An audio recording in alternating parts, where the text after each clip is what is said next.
दोस्तों, जब से मैंने इस्लामिक गोल्डन एज के बारे में पढ़ना स्टार्ट किया है, तब से मुझे खुद पर अफसोस हो रहा है कि मैं किस अंधेरे में जी रहा था। दोस्तों, हम सब मुसलमानों को अपने आप पर अफसोस करना चाहिए, क्योंकि हमें ये तक नहीं पता है कि हमारे बाप दादाओं ने, हमारे पूर्वजों ने इस दुनिया के लिए क्या क्या किया है। हमने तो सिर्फ आइंस्टाइन, न्यूटन, गैलीलियो ये सब नाम रट रखे हैं, पर जाबिर बिन हयान अल ख्वारिज़मी, अबू अल सीना, इन नामों से हम कभी परिचित नहीं हो पाए। हमें अपने ही इतिहास के बारे में नहीं मालूम है, और शायद यही वजह है कि आज हम इल्म के मैदान में पिछड़ गए हैं। आज की इस वीडियो में मैं आपको 5 और मुस्लिम वैज्ञानिकों से अवगत कराऊंगा जिन्होंने साइंस के इतिहास में एवोल्यूशन बर्पा कर डाला। मोहम्मद इब्ने मूसा अल ख्वारिज़मी। इस महान मुस्लिम वैज्ञानिक के बारे में जितना बोला जाए, जितना लिखा जाए, उतना कम है, क्योंकि यही वो वैज्ञानिक है जिसकी वजह से आज हम गणित के मुश्किल से मुश्किल सवाल को हल कर पाते हैं। आपने स्कूल में गणित के इस तरह के सवालों को तो जरूर पढ़ा होगा। इस तरह के सवालों के टॉपिक को अलजेब्रा कहा जाता है, और इसकी खोज अल ख्वारिज़मी ने की थी। अल ख्वारिज़मी को फादर ऑफ अलजेब्रा कहा जाता है। गणित विषय पर इन्होंने एक किताब लिखी, किताब अल जबर वल मुकाबला। इस किताब का जब लैटिन, ग्रीक और अंग्रेजी भाषा में अनुवाद किया गया, तब इस किताब के अल जबर शब्द को बदलकर अलजेब्रा कर दिया गया, और इस तरह आज हम गणित के इस विषय को अलजेब्रा के नाम से जानते हैं, जो कि अल ख्वारिज़मी की देन है। 16वीं शताब्दी तक अरब और यूरोप की अधिकतर यूनिवर्सिटियों में गणित विषय पर यही किताब पढ़ाई जाती थी। दोस्तों, अगर मैं ये कहूँ कि बिना अल ख्वारिज़मी के आज कंप्यूटर की खोज ना होती, तो शायद मैं गलत नहीं होऊंगा, क्योंकि कोई भी कंप्यूटर बिना एल्गोरिदम के नहीं चल सकता, और इसी एल्गोरिदम सिस्टम की खोज अल ख्वारिज़मी ने 1000 साल पहले ही कर ली थी। लैटिन भाषा में अल ख्वारिज़मी को एल्गोरिदमी कहा गया, और इसी से बना एल्गोरिथम। अल ख्वारिज़मी ने एस्ट्रोनॉमिकल टेबल्स पर खूब काम किया। मैथमेटिक्स के साथ साथ ये एस्ट्रोनॉमी और जियोग्राफी में भी काफी माहिर थे। अबू अल कासिम अल ज़हरावी।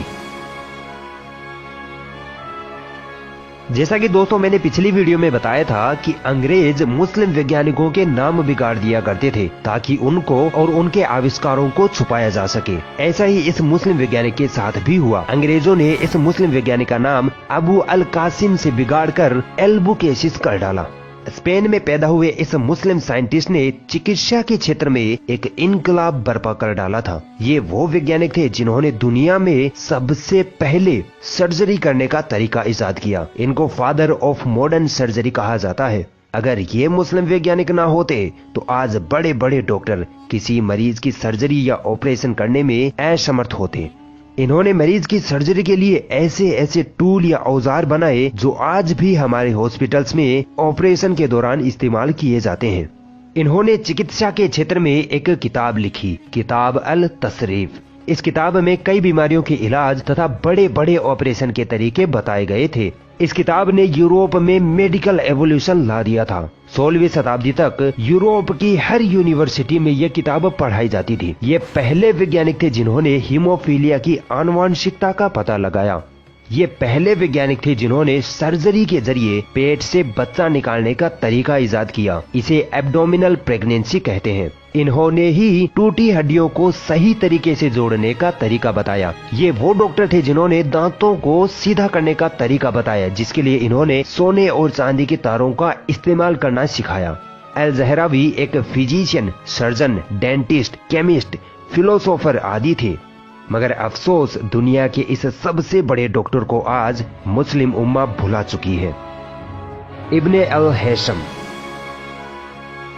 ये वो वैज्ञानिक थे जिनको वैज्ञानिकों का वैज्ञानिक कहा जाए तो गलत ना होगा। इनको ऑप्टिक्स का जनक कहा जाता है। ऑप्टिक्स यानी प्रकाशिकी। यह भौतिक विज्ञान की एक महत्वपूर्ण शाखा होती है जिसमें प्रकाश के बारे में अध्ययन किया जाता है। दोस्तों, अल हैशम से पहले के वैज्ञानिकों का ये दावा था कि जब आंखों से रोशनी निकलती है और किसी वस्तु पर पड़ती है तब हमें वो वस्तु दिखाई देती है। मगर अल हैशम ने इस दावे को खारिज किया और बताया कि आंखों से रोशनी नहीं निकलती, बल्कि रोशनी देने वाली किसी चीज जैसे सूरज या लैंप से जब रोशनी निकलती है तो वो रोशनी किसी वस्तु से टकराकर हमारी आंखों पर पड़ती है, तब हमें वो वस्तु दिखाई देती है। दोस्तों, आज की मॉडर्न साइंस भी अल-हैसम के इस दावे को सही साबित करती है।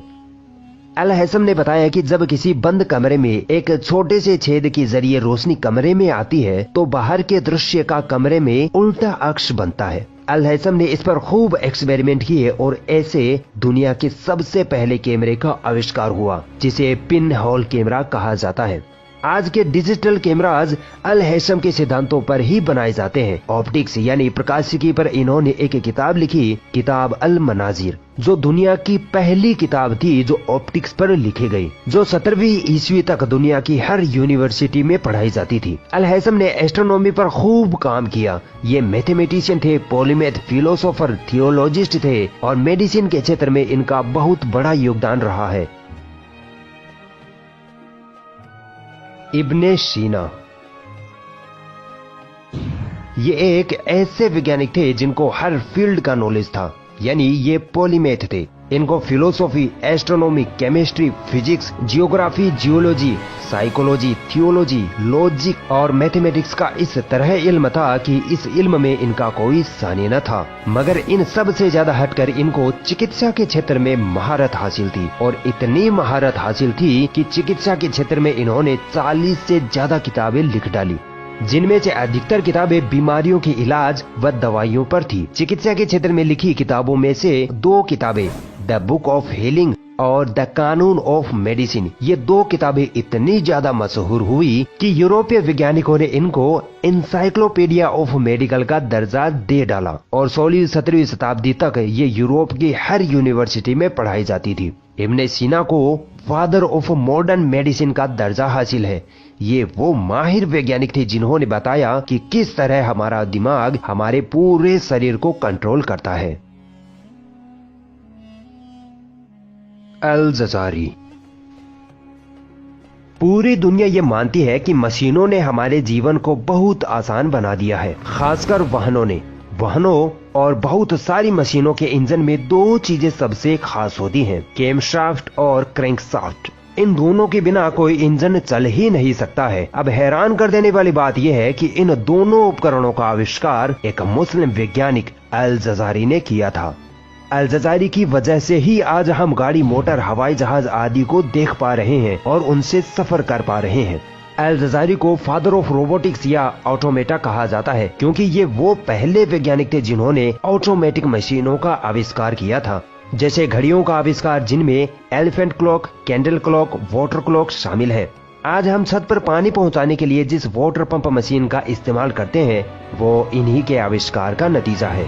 इन्होंने एक फीमेल रोबोट भी बनाया था जो लोगों को पानी और चाय सर्व किया करता था। इन्होंने एक ऑटोमेटिक हैंड वॉशिंग मशीन भी बनाई जो आज मॉडर्न फ्लश टॉयलेट में यूज की जाती है। दोस्तों, आप सोच भी नहीं सकते कि ये कितने बड़े वैज्ञानिक थे। इनको इस्लामिक गोल्डन एज का पहला इंजीनियर कहा जाता है। ये polymath, scholar, inventor, mechanical engineer, artist और मैथमेटिशियन थे। इन्होंने एक किताब लिखी जिसका नाम है the book of knowledge of Angénieux mechanical devices. इस किताब में अल-जज़ारी ने 100 से ज्यादा मशीनों के आविष्कार के बारे में लिखा है।